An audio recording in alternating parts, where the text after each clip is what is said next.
Greetings, kindred. I am Voivode Maquette, and welcome back to our World of Darkness and another episode of Level by Level, where in this playlist we are going through all of the powers of animalism and everything it has to offer. Today we are going through Subsume the Spirit, Level 4 Animalism. The book states, the vampire can completely transfer its mind into the body of an animal. They can control an animal and use its senses freely, even during the day, should they manage to stay awake. While doing this, the vampire's body lies completely immobile as if in torpor. In my opinion, the best way of doing this is to make sure that you are in an airtight, locked area that has a tiny little hole in it where your rat can get out, and that's what you should be using. But I can understand why other people use other animals on this. Cats, dogs, and the like, and specific animals can definitely get along with this, but due to the fact that you have to stare into the eyes of the creature that you're transferring your soul into, you really should have a retainer at least who can make sure your body stays safe. Make sure you get buried or something, because you're prone. Anybody can do anything to you, and you could really be screwed when using this power.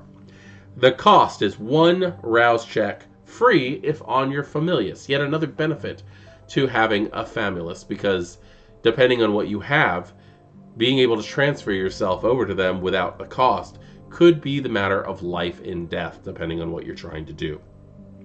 Dice pool is manipulation plus animalism.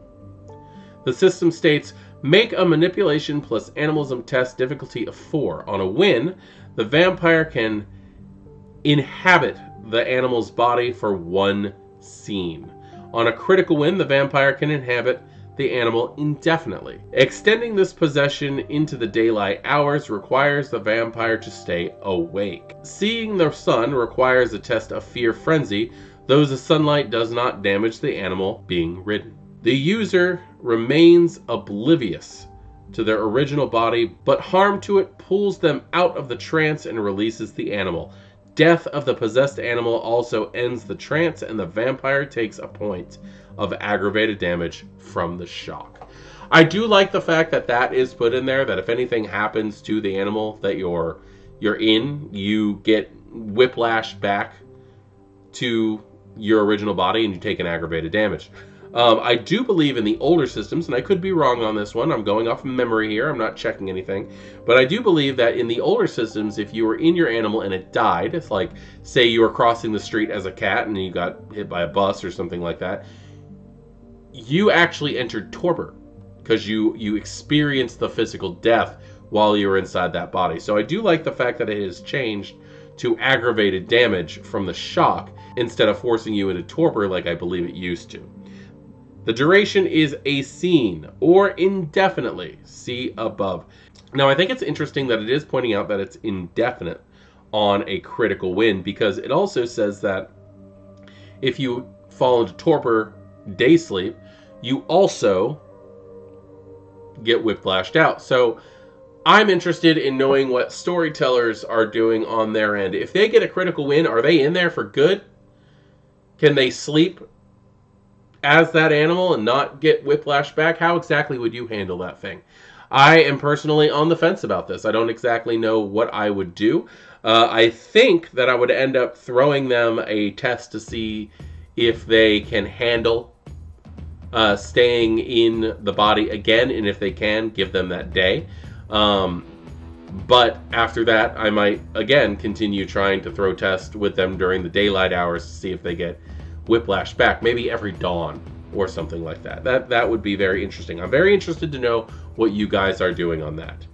Subsume the Spirit. The only time that I actually remember using that as a storyteller was with a Ventrue, who was a hunter who had animalism, had the ability to go inside of the bodies of animals while he hunted down other vampires, which was very interesting. That was actually Victor Loretta from the Thicker Than Water Chronicle, if you guys are watching that. And I used that to hunt down other vampires, and it was a lot of fun. But this power is neat. You just be able to go into the bodies of other animals, and it's one of those ways that a vampire could actually experience being mortal again. in a way. Even though I understand it's an animal, they are still technically mortal. So, I am Voivode Maquette. This is Our World of Darkness, and this has been a look at the powers of animalism, specifically subsume the spirit. Class dismissed.